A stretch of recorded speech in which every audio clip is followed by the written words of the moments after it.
Саламатсыздар ма? Мен есімім Ақниет Аймағамбетқызы. Енді көше магистратурада оқимын. Бізге берілген тақырып смарт технологиялар. Смарт технологияларға 3D форматта презентация құру. Қазір мен сіздерге презентацияны құрып көрсетемін. Бізде смарт технологиялар.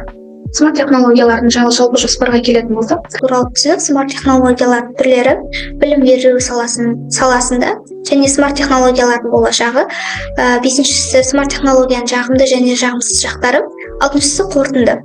Осылардың барлығын қарастыратын боламыз. Ал келесі слайдта бізде смарт технологиялар. Бұл адам өмірін жеңілдетуге бағытталған жасанды интеллект пен интернетке негізделген құралдар мен жүйелер жиынтығы. Олар деректерді өңдеп, белгілі бір тапсырмаларын автоматты түрде дайындай алады. Бүгінгі таңда бұл технологиялар денсаулық сақтау, білім беру, көлік, өнеркәсіпте, тіпті үй шаруасына дейін кеңінен енуде. Смарт технологиялар цифрлық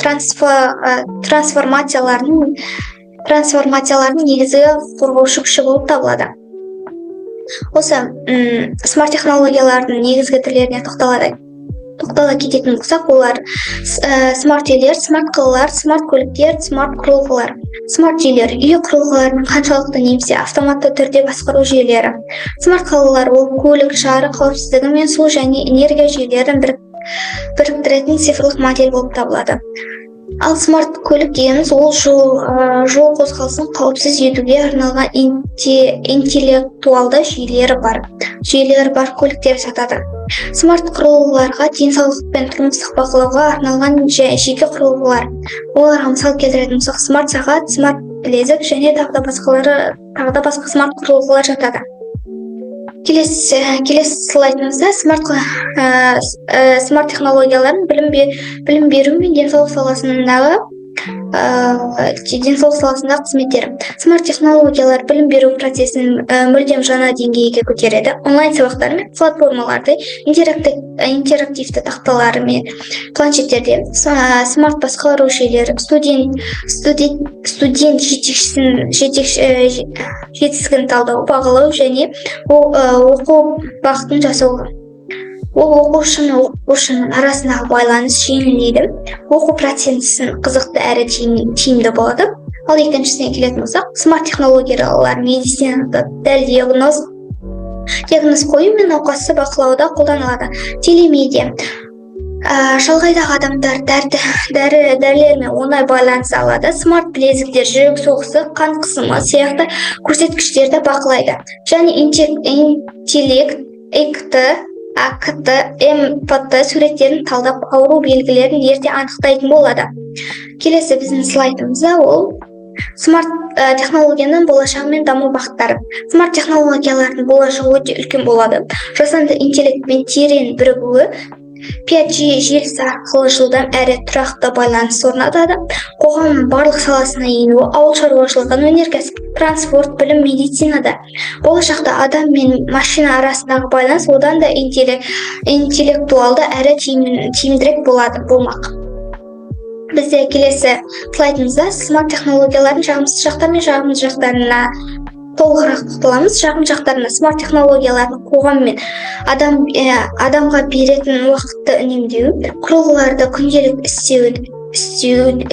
күнделік істерді автоматты түрде орындайды, энергияны үнемдейді, тек қажет уақытта қосылатын жүйелер, жайлылық, денсаулық немесе қашықтықтан басқару мүмкіндігін, қауіпсіз камералары мен сенсорлар арқылы қорғау жүйелері. Ал жағымсыз жақтарына келетін болсақ, смарт технологиялармен қатар кейбір мәселелер де туындайды. Деректер қауіпсіздігі, жеке ақпаратты таралу қаупі, құны жоғары, кейбір құрылғылар қарапайым, адамға қымбат, интернетке тәуелділік жиі болмаса, құрылғылар да жұмыс істемейді. Техникалық аурулар, құрылғылар істен шығу немесе бағдарламалардың қателіктері болып саналады. Келесі слайдымызда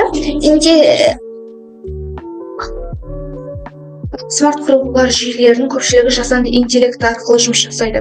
Пайдаланушының әрекеттерін үйренеді, алгоритмдер арқылы болашақ әрекеттерді болжайды, деректер негізінде тиімді шешімдер ұсынады. Мысалы, смарт термостат үй ішіндегі адамдардың әрекеттерін зерттеп, жылыту автоматтарын реттеп отыратын құрылғы.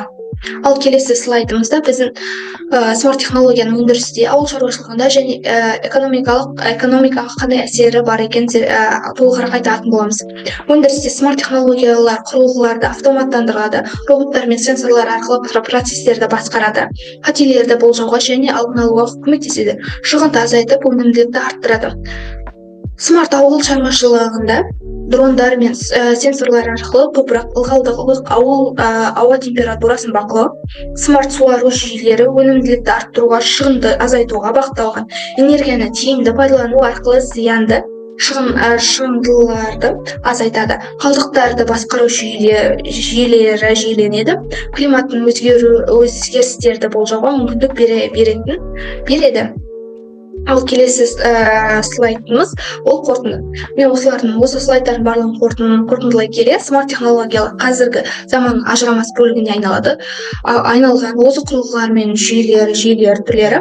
Олар адам күнделікті өмірін жеңілдетіп қана қоймай, бүкіл қоғамдық жаңа деңгейге өтуде. Жалпы қорытындылай келе, смарт үйлер мен құрылғылар тұрмыстық қолайлы әрі әрі қауіпсіз етеді.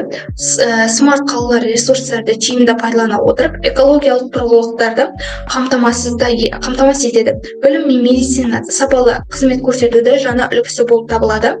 Қазақстанда смарт бағыттары жобалар дамып, цифрлық қоғам құру жолында нақты қадам жасалуда. Смарт технологиялар тек қазіргі жетістіктер емес, болашақта өмір салтымыздың негізіне айналуы мүмкін. Бұл бағытта білім алып, дамып, әрбір жастың басты мақсаты болуы тиіс деп мен түсінемін. Және де айта кететін болсақ, осы тақырыптарды мен толықтай меңгеріп алдым деп айта аламын. Сондықтан маған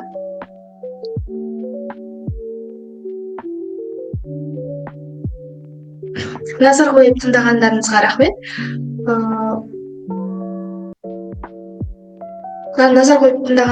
рахмет. Сау болыңыздар.